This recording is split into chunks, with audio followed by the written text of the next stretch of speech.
Welcome to Mila story episode 8. புலியும் சிறுத்தையும் பேசுதல்.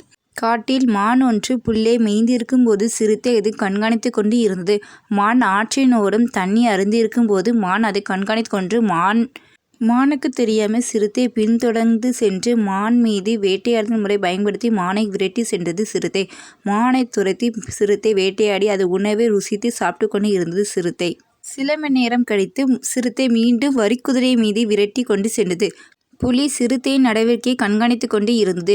புலி சிறுத்தையிடம் கூறியது, இவ்வாறு ஒரு நாளில் இவ்வளவு விலங்குகளை வேட்டையாடி கொண்டு இருந்தால் உணவு பற்றாக்குறை ஏற்பட்டு காடுகளில் பஞ்சம் ஏற்பட நிறைய வாய்ப்பு உள்ளது. ஒரே நாளில் மானை வேட்டையாடுகின்றாய், வரிக்குதிரையை வேட்டையாடுகின்றாய் என்று கூறிய போது சிறுத்தை அதை பேச்சு கேட்காமல் சிறுத்தை ஓடுகிறது. புலி விரட்டி சென்று புலி வெள்ளை புலியிடம் இதை போன்ற நீங்கள் செய்தீர்கள். இப்போ காடுகளில் எண்ணிக்கை குறைந்து கொண்டு விலங்குகளின் பற்றாக்குறை ஏற்படுறதுக்கு நீங்கள் தான் அதிகமாக வாய்ப்புள்ளது என்று புலி கூறியது.